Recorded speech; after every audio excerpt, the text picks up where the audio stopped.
Hello students, a very warm welcome to all of you on our YouTube channel geometryschool.in। एक बार फिर आप सबका स्वागत है मेरे साथ। मैं डिम्पल राणा और आपके लिए लेके आई हूँ आपके upcoming examination like military school in next month and Sainik school examination in January 9th class के लिए, जिसमें मैं आपको साइंस के मोस्ट इंपॉर्टेंट क्वेश्चंस करा रही हूँ फ्रॉम एनसीईआरटी सिलेबस, जो आपके साइंस सेक्शन में एज इट इज मैच होंगे बिल्कुल। तो आज हम सेट 9 डिस्कस करने जा रहे हैं। आई होप आपने 1 to 8 तक सभी वीडियोस को वॉच कर लिया होगा। कोई भी डाउट है तो आप कमेंट सेक्शन में पूछ सकते हैं। और बच्चों, मुझे अपना स्कोर जरूर बताया करो कि 20 में से कितना आपने अभी तक अचीव कर रहे हो। आप 20 में से कितने आंसर्स आपके करेक्ट हो रहे हैं, कमेंट सेक्शन में बताना ना भूले। वीडियो अच्छा लगे तो लाइक करें और चैनल को सब्सक्राइब कर लें, क्योंकि ज्योमेट्री स्कूल आपको यहाँ पर फ्री ऑफ कॉस्ट प्रिपरेशन कराएगा अप टू योर एग्जामिनेशन। तो चलिए आगे बढ़ते हैं आज की वीडियो में फर्स्ट क्वेश्चन के साथ। Heat and light are produced in the sun by the process of. आपको पता है सन से हमें मैसिव हीट और लाइट प्रोड्यूस होती है। तो ये जो रिएक्शन होती है ये बेसिकली क्या है जिसमें आपको हीट और लाइट मिलती है। तो आपको अपनी आंसर की प्रिपेयर करनी है। कितने करेक्ट निकलते हैं आपके आंसर, आपको मुझे बताना है कि 20 में से आज आपके कितने आंसर मेरे बताने से पहले करेक्ट थे। तो चलिए देखते हैं। हीट और लाइट जो प्रोड्यूस होती है सन में, वो कौन सा प्रोसेस है? Burning of fuel at high temperature, combustion of nuclear fuels, या nuclear fusion and nuclear fission. तो what is the reaction in sun? जल्दी से अपना आंसर टिक कर लीजिए, मैं आपको करेक्ट आंसर बताती हूँ। आई होप आपने लगा लिया होगा इधर A B C and D. तो इसका जो करेक्ट आंसर है वो है न्यूक्लियर फ्यूजन रिएक्शन। बेसिकली जो न्यूक्लियर फ्यूजन रिएक्शन होता है ये एक प्रोसेस होता है जिसमें कोई भी एटॉमिक न्यूक्लियाई क्या करती हैं, आपस में कंबाइन करती हैं to produce a heavier nucleus. तो यहाँ पर एक हैवियर न्यूक्लियस बनाने के लिए क्या होता है, उनका कंबाइन होता है बेसिकली। तो process at which two nuclei combine together to form a heavier nuclear. ठीक है, जैसे कि आपके हाइड्रोजन यहाँ पर रिएक्ट करते हैं टू फॉर्म द हीलियम, और इसी से ही मैसिव हीट एनर्जी लिबरेट होती है, जो कि एज अर्थ पर हीट सन एनर्जी या सोलर एनर्जी की फॉर्म में या हीट एनर्जी की फॉर्म में आती है। तो basically nuclear fusion is a reaction in which two atomic nuclei combine to form a heavier nucleus, जिसमें हाइड्रोजन कंबाइन करते हैं टू फॉर्म हीलियम, और यहीं पर जनरेट होती है मैसिव हीट एनर्जी। तो ये हमारा रिएक्शन होता है न्यूक्लियर फ्यूजन रिएक्शन। तो क्वेश्चन नंबर 1 का ऑप्शन सी इज करेक्ट। चलिए move on to the next question. Given below are two statement. बच्चों, इस अभी जो है ऑल इंडिया सैनिक और मिलिट्री स्कूल ने पेपर के लेवल को भी बढ़ा दिया है। कोरोना में थोड़ा सा पेपर लो रहता था, लेकिन अब नहीं है ऐसा। तो स्टेटमेंट क्वेश्चंस मैचिंग बहुत सारे आते हैं। तो चलिए देखते हैं स्टेटमेंट 1 क्या कहती है। Sound can travel through water. Sound जो है, जो साउंड वेव्स है हमारी, वो ट्रेवल कर सकती हैं वाटर में। Sound travel faster in vacuum. Even sound जो है वैक्यूम में, vacuum means no medium at all, उसमें और तेजी से फास्टली मूव करती हैं। तो above the light, in the light of the above statement choose the correct answer. हमको स्टेटमेंट के अकॉर्डिंग आंसर जो करेक्ट है उसे चूज करना है। Both statement 1 and 2 are true, दोनों ही ट्रू हैं। Both statement 1 and 2 are false, दोनों ही गलत हैं। Statement 1 is true but statement 2 is false. Statement 1 is false but statement 2 is true. तो यहाँ पर क्या होता है, बेसिकली देखेंगे साउंड को भी क्या चाहिए, मीडियम चाहिए। तो मीडियम में आपका क्या होगा, सॉलिड होगा, लिक्विड होगा, गैस होगा। तो बेसिकली यहाँ पर आप देख रहे हैं वाटर लिक्विड है और मीडियम ये मूव कर जाएगी। लेकिन vacuum there is no medium, और वहां पर फास्टर साउंड आती ही नहीं है वैक्यूम में। तो क्या बनता है, स्टेटमेंट 1 तो करेक्ट जा रहा है बट 2 यहाँ पर फॉल्स जा रहा है। तो करेक्ट स्टेटमेंट यहाँ कौन सा हो गया according to the question, that is statement 3, कि स्टेटमेंट 1 तो ट्रू है बट स्टेटमेंट 2 फॉल्स है। इसी तरह लाइट वेव्स की अगर बात करें तो वो वैक्यूम में सबसे तेजी से चलती हैं, और साउंड, और यहाँ पर लाइट वेव्स जो है जितना ज्यादा सॉलिड मीडियम होगा उसमें उतना स्लोली मूव करेंगी।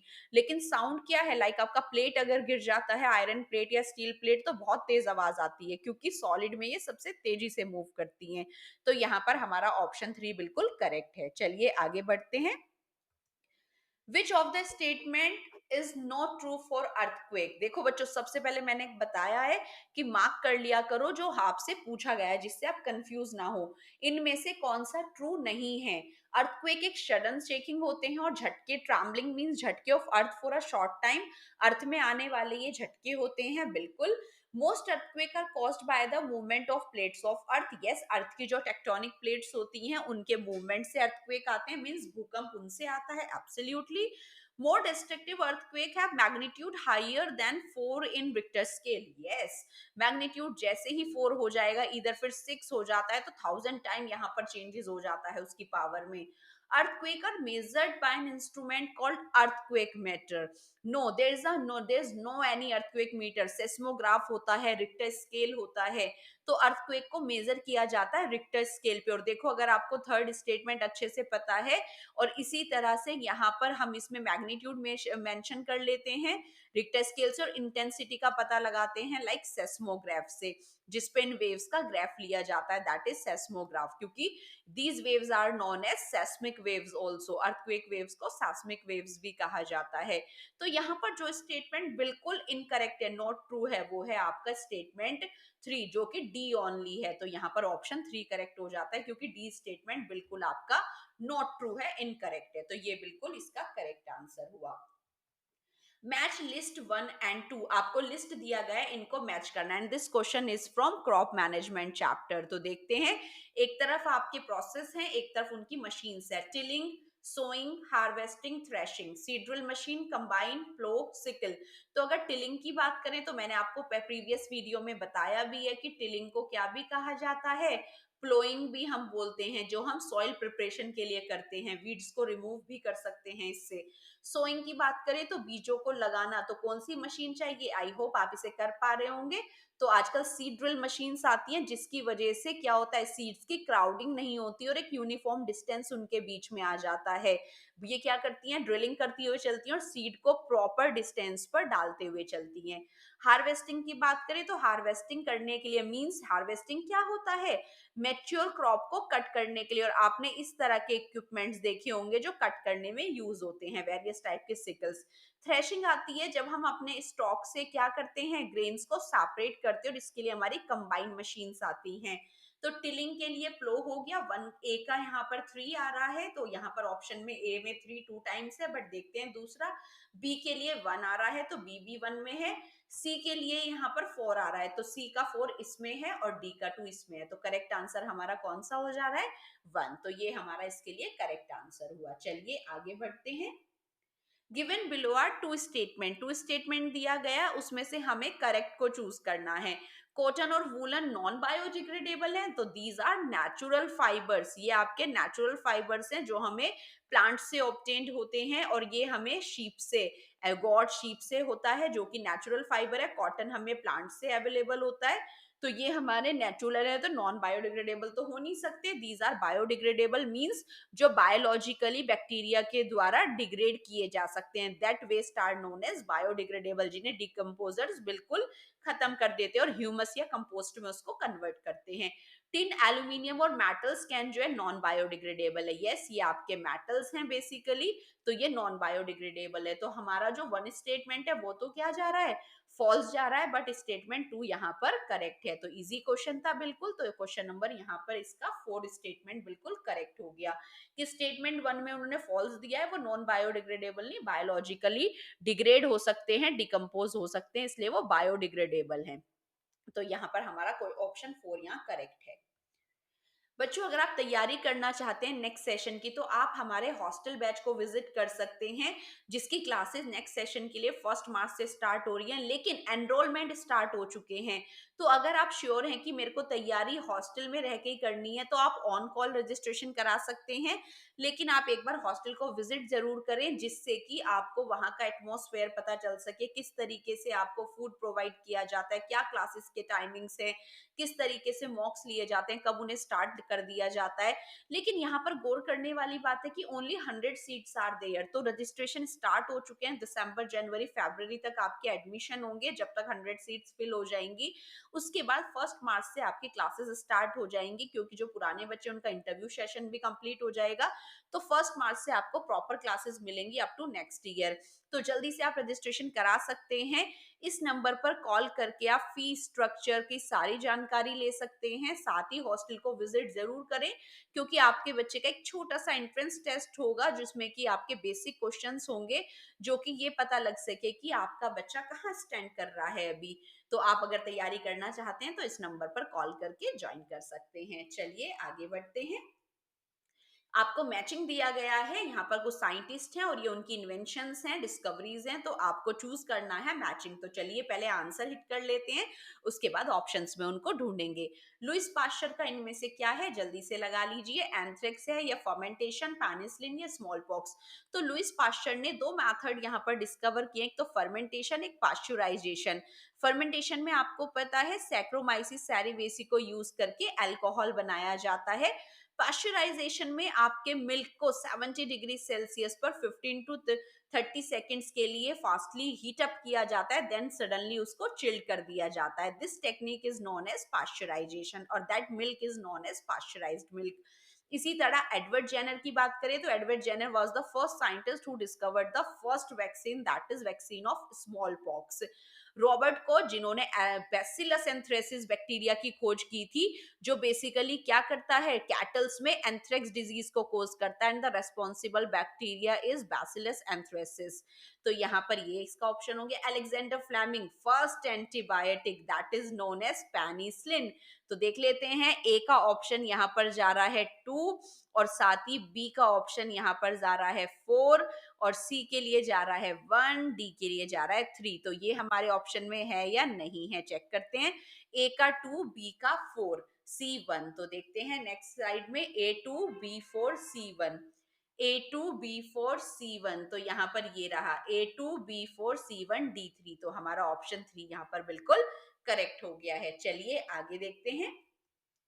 Which among the following is non metal stored under water. मैंने आपको पहले भी क्वेश्चन कराए हैं प्रीवियस वीडियोस में मेटल और नॉन मेटल के, और जो सबसे एक्सेप्शन केस में सबसे इंपॉर्टेंट क्वेश्चन है वो आपका यही है कि मेटल जो है वो हाईली या विग्रसली रिएक्टिव होते हैं, जैसे कि आपका सोडियम और पोटेशियम, जिन्हें स्टोर किया जाता है फिर अंडर द कैरोसिन, क्योंकि ये ऑक्सीजन के साथ तेजी से रिएक्ट करते हैं और वाटर के साथ भी। लेकिन नॉन मेटल आपकी जल्दी से वाटर के साथ और ऑक्सीजन के साथ रिएक्शन नहीं करते हैं।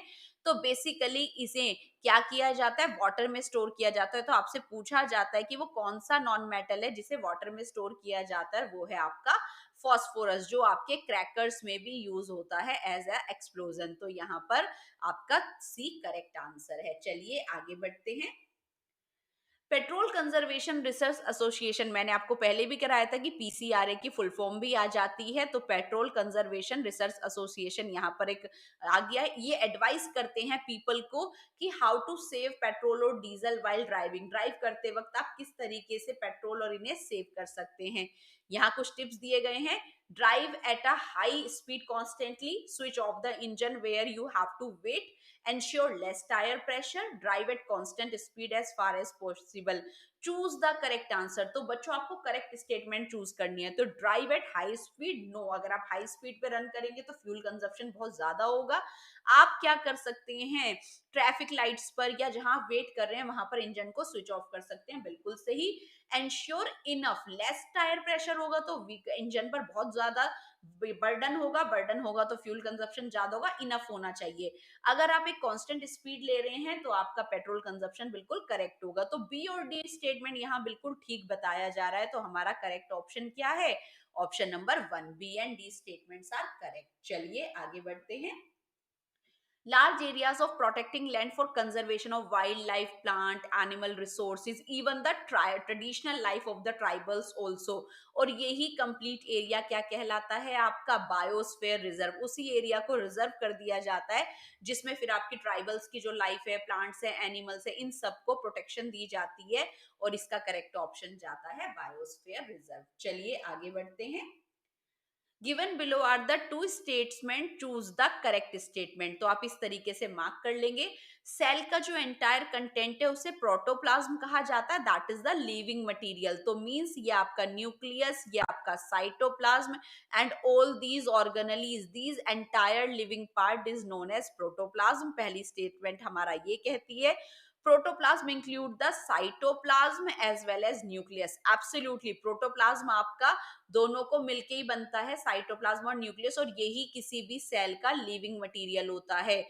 तो दोनों ही स्टेटमेंट यहाँ पर बिल्कुल करेक्ट लग रही हैं कि जो सेल का एंटायर कंटेंट उसे प्रोटोप्लाज्म कहा जाता है, जो कि लिविंग है, बिल्कुल करेक्ट। और प्रोटोप्लाज्म में आपका साइटोप्लाज्म भी आता है, न्यूक्लियस। तो दोनों ही स्टेटमेंट बिल्कुल क्या है, ट्रू है। तो क्वेश्चन ऑप्शन नंबर 1 यहाँ बिल्कुल करेक्ट है। चलिए आगे देखते हैं। What is the stage of the embryo in which the body parts can be identified? Very important question। Reproduction से इस तरह क्वेश्चन जरूर आता है बच्चों। तो बेसिकली जब आपके मेल गैमीट होता है, दैट इज स्पर्म, आप इतने आंसर चूज करिए अपना, ये आपका मेल गैमीट है। और इसी तरह जब ये फीमेल गैमीट ओवा या ओवम से क्या करता है, फर्टिलाइजेशन करता है, तो यहाँ पर ये जो प्रोसेस है इनके फ्यूजन का, इसमें एक नई सेल बनती है जिसे जाइगोट कहा जाता है, और यही प्रोसेस कहलाता है fertilisation. Means the fusion of male और फीमेल गैमीट, और इसी में एक नई सेल बनती है जो कि एक डिप्लॉइड सेल है, that contain the nucleus from sperm as well as ova. और इसी के फर्दर डिवीजन के बाद जब ये अपने आप को प्लेसेंटा में या यूट्रस की एंडोमेट्रियम वॉल में अपने आप को इम्प्लांट करता है, at that time it is called embryo, जो कि डेवलपिंग स्टेज है। लेकिन जब आपके एम्ब्रियो में बॉडी पार्ट्स अपीयर होने लगे, तब उसे क्या कहा जाता है, आपका एक, अब आपको ये भी पता चल गया, ये भी और ये स्टेज भी, तो उसे क्या कहा जाता है, फीटस। तो बेसिकली जब सोनोग्राफी के थ्रू यहाँ पर उसके फीचर्स आइडेंटिफाई होने लगे कि आइज नोज किस तरीके, कहाँ से बनेंगे, कौन सा फीचर यहाँ पर आइडेंटिफाई, तो उस स्टेज को हम कहते हैं फीटस। तो करेक्ट ऑप्शन क्या है यहाँ पर, डी। और बर्थ होने के बाद इसी फीटस को ह्यूमन बेबी में इन्फेंट बोल दिया जाता है, ह्यूमन के बेबी को इन्फेंट। तो यहाँ पर करेक्ट ऑप्शन क्या है, डी, की एम्ब्रियो का वो स्टेज जिसमें कि बॉडी पार्ट को आइडेंटिफाई किया जा सकता है। तो D is the correct answer. बच्चों, अगर आप हॉस्टल में रह के तैयारी नहीं करना चाहते और ऑनलाइन क्लासेस लेना चाहते हैं, तो आप हमारी वेबसाइट को भी विजिट कर सकते हैं, दैट इज www.geometryschool.in, जिसपे आपको मिलेंगी ऑनलाइन सारा कंटेंट। ऑनलाइन कंटेंट में वीडियो कोर्स है इन सब कोर्सेज के लिए, साथ ही उसमें टेस्ट सीरीज है, लाइव टेस्ट है, सैंपल पेपर है, टॉपिक वाइज क्विजेज है, मिक्स क्विजेज है। लेकिन अगर आप वीडियो कोर्स के साथ लाइव क्लासेस भी लेना चाहते हैं, तो आप वेबसाइट पर जाकर ही अपना डेमो बुक कर सकते हैं, और आप देख सकते हैं कि हम किस तरीके से फ्री ऑफ कॉस्ट वीडियो भी आप देख सकते हैं। सबसे पहले कि क्विज सॉल्व कर सकते हैं, और कोई भी डाउट के लिए कि कोर्स को कैसे परचेज करना है, लाइव क्लासेस के लिए कितना पे करना होगा, आप इस नंबर पर कॉल कर सकते हैं और आपको पता चलेगा। इवन आप ज्योमेट्री स्कूल ऐप को भी डाउनलोड कर सकते हैं गूगल प्ले स्टोर से। इसमें आप रजिस्ट्रेशन करने पर, लॉग इन करने पर आपको सारा पॉपअप मिल जाएगा डेमो क्लास के लिए भी, और आपको सारा कंटेंट शो हो जाएगा। परचेज करने के लिए आप कॉल कर सकते हैं कि किस तरीके से आप कोर्स को परचेज कर सकते हैं। तो हमारा ऑनलाइन किट भी अवेलेबल है, और ऑफलाइन हम बागपत में इन उत्तर प्रदेश हॉस्टल में रहकर तैयारी कराते हैं। अगर आप किसी भी डिफेंस एग्जाम, स्कूल को, इवन जवाहर नवोदय विद्यालय, विद्या ज्ञान, इन सबको क्रैक करना चाहते हैं, तो आप हमारे साथ तैयारी कर सकते हैं। चलिए आगे बढ़ते हैं।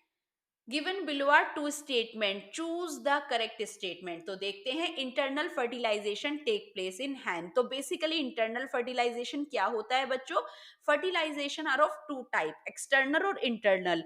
When the fusion of the male और gamete take place inside the female body, जब ये फीमेल के अंदर फ्यूजन होता है, तो यहाँ पर इसे इंटरनल फर्टिलाइजेशन कहा जाता है, जिसमें कि आपके ह्यूमन बींग्स आते हैं, काउ हो गई, डॉग है, और कैट है, आपका बर्ड्स हैं, इन सब में इंटरनल फर्टिलाइजेशन होता है। नेक्स्ट स्टेटमेंट क्या कहती है, before the hard shell is formed around the developing embryo the hen lay the egg.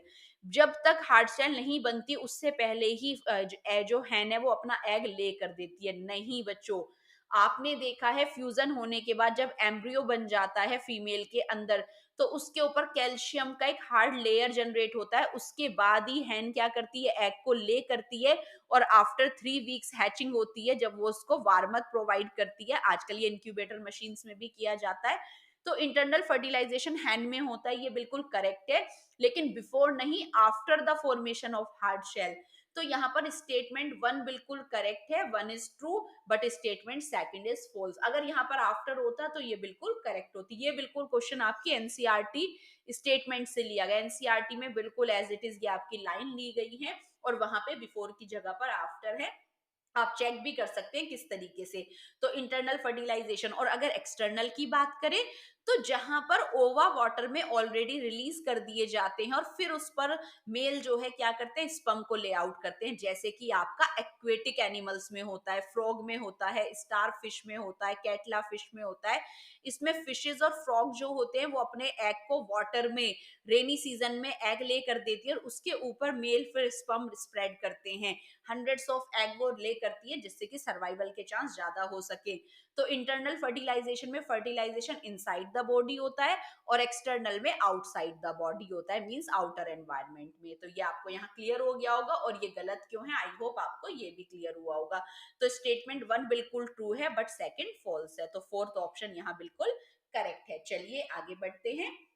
Matching आपको दिया गया है हॉर्मोन्स का, उनकी रेस्पॉन्सिबल डिजीज और ग्लैंड्स दी गई है, चलिए लगाते हैं।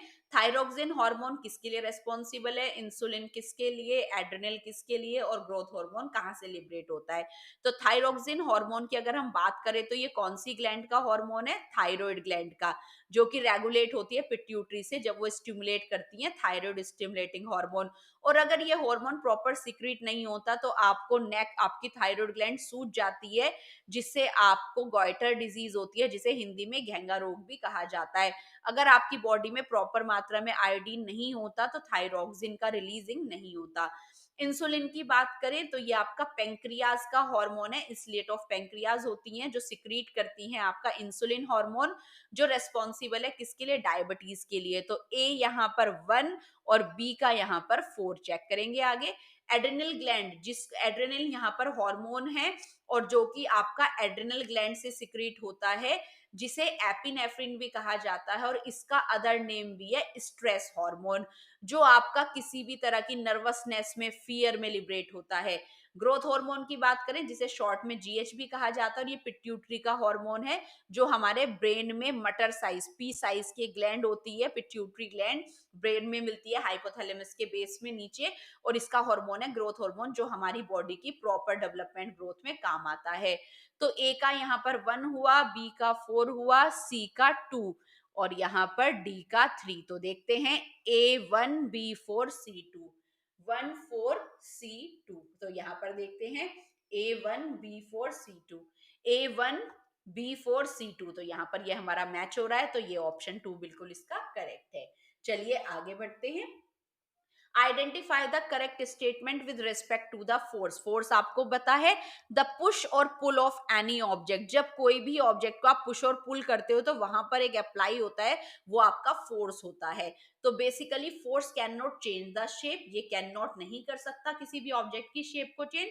Force can make object move from rest, अगर कोई बॉडी रेस्ट पर है तो उसको हम मूवमेंट में ला सकते हैं, बिल्कुल। Force can not change the direction, अगर आप ब्रेक्स पर फोर्स लगाएंगे तो क्या डायरेक्शन चेंज नहीं होगी, ये बिल्कुल गलत बोल रहे हैं। Force can change the speed, yes, आप अगर एक्सेलरेटर पर फोर्स लगाते हैं तो गाड़ी की स्पीड चेंज हो सकती है। तो हमको चूज करना था करेक्ट स्टेटमेंट, तो आपका जो करेक्ट जा रहा है वो क्या है, बी की ऑब्जेक्ट को रेस्ट से उसमें ला सकता है मूवमेंट में, और force can change the speed ये भी कर सकता है। तो बी डी यहाँ पर बिल्कुल करेक्ट है, लेकिन इन्होंने इसमें कैन नॉट लगा दिया ए और सी में, तो वो इनकरेक्ट हो गई है। तो ऑप्शन 3 बिल्कुल यहाँ पर करेक्ट है। चलिए आगे बढ़ते हैं। When electric current is passed through copper sulfate, it dissociate। Basically जो आपका चैप्टर है chemical effects of electric current, तो अगर आप इलेक्ट्रिक करंट पास करते हैं किसी सॉल्यूशन से जिसमें आपका कॉपर सल्फेट है, तो ये डिसोसिएट किस में होगा, ये रोड्स पर इकट्ठा हो जाएगा, एनोड और कैथोड पर। तो basically Cu2 positive and SO4 negative, तो ये किस में डिसोसिएट होगा, कॉपर एंड सल्फेट में, क्योंकि ये आपका सॉल्यूशन है कॉपर और सल्फेट का। तो यहाँ पर जो लिबरेट होगा वो कॉपर सल्फेट के या कॉपर के आयंस होंगे और सल्फेट के। तो A is the correct answer. A ray is incident at an angle of 30 degree at the surface of the mirror। आपका एक मिरर है, उस पर क्या एक रे जो है इंसिडेंट होती है एट एन एंगल ऑफ 30, तो ये आपका इंसिडेंट रे हो गया।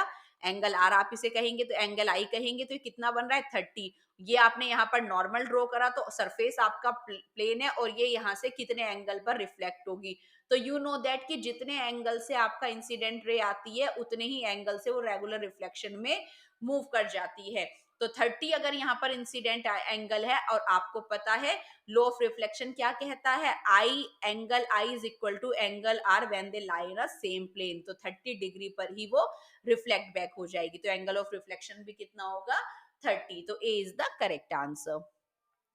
Fermentation is a process which was discovered in, fermentation का प्रोसेस किस ईयर में डिस्कवर्ड किया था, तो ये तो आपको पता चल गया, लुइस पास्चर ने किया था। और यहाँ पर हमको इसका ईयर भी बताना है, तो व्हाट वाज द ईयर 1857। तो आई होप आपको ये ईयर डाउट में कोई डाउट नहीं होगा, तो 1857 इसका करेक्ट आंसर है। Edward Jenner discovered the vaccine, हमने अभी मैचिंग में भी किया था, एडवर्ड जेनर ने किसका वैक्सीन डिस्कवर्ड किया है, स्मॉल पॉक्स का। तो C is the correct answer. Arrange the given planet in their increasing order of distance from the sun, हमको सन से डिस्टेंस बताना है बच्चों, क्वेश्चन को ध्यान से देखेंगे। और आपको पता है ये आपका सन है और इसी के बाद हमारे प्लैनेट्स क्या करते हैं, रिवॉल्व अराउंड द सन। और आपको सीरीज भी पता है, mercury, Venus, Earth, Mars, Jupiter, Saturn. तो आपको यहाँ पर इन्हें क्या करना है, सन से इंक्रीजिंग ऑर्डर में लगाना है। तो देखेंगे सबसे पहले मर्क्यूरी, वीनस, तो मर्क्यूरी तो है नहीं, तो वीनस आ गया आपका सी। फिर वीनस के बाद मर्क्यूरी, वीनस, अर्थ, मार्स, तो अर्थ है आपका यस, तो बी। तो यहाँ पर आपका सी बी दो में है बच्चों, सी और बी, तो अभी तक हमें दो में डाउट है। उसके बाद क्या आएगा, mercury, Venus, Earth, Mars, Jupiter. और जुपिटर आपका एक्सटर्नल प्लैनेट में आता है, जोवियन प्लैनेट्स में। ये आपके इनर प्लैनेट है जिन्हें टेरेस्ट्रियल कहा जाता है। फिर आपका जुपिटर आता है, फिर सैटर्न। तो फिर आएगा किसके बाद, सी के बाद बी और बी के बाद ए। तो हमारा कौन सा करेक्ट जा रहा है, option 4, Mercury, Venus, Earth, Mars, Jupiter, Saturn. तो ये हमारा यहाँ पर करेक्ट हो गया। Edward Jenner discovered the vaccine, किस ईयर में डिस्कवर्ड किया था, 1798। बच्चों ये ईयर आप अच्छे से याद कर लेंगे। 1857 में आपका फर्मेंटेशन है और डिस्कवरी है स्मॉल पॉक्स वैक्सीन की 1798। और देखते हैं आगे, चलिए ये आपका करेक्ट हो गया है बिल्कुल। फर्स्ट एंटीबायोटिक किसने डिस्कवर की थी, फर्स्ट एंटीबायोटिक थी कौन सी, पेनिसिलिन। और किस ईयर में डिस्कवर्ड हुई थी ये आपको बताना। और साइंटिस्ट कौन थे, अलेक्जेंडर फ्लेमिंग। तो ये भी हमने कर लिया है, तो क्योंकि इससे क्वेश्चन जरूर आते हैं। और ये किस फंगस से ऑब्टेंड हुई थी, दैट इज पेनिसिलियम नोटेटम से उन्होंने इसे ऑब्टेंड किया था, जो बैक्टीरिया की ग्रोथ को क्या करती है, स्टॉप करती है। इसका ईयर अब आपको बताना है, तो आई होप आपने चूज कर लिया होगा। 1929 इज द करेक्ट आंसर, तो C is the correct answer. तो यहाँ पर ऑप्शन हुआ C correct. So student, these were your today's 20 questions. I hope you liked the video. If you liked the video, subscribe the channel. Please like the video and I will share you with more videos for your examination. Friends के साथ share करें। किसी भी तरह के doubt के लिए number पर कॉल कर सकते हैं और कमेंट सेक्शन में मुझे आज का स्कोर अपना जरूर दें। वीडियो कैसी लगी अपना वैल्यूएबल फीडबैक जरूर दें। तो चलिए बच्चों, मिलती हूँ नेक्स्ट वीडियो में। Thanks for watching.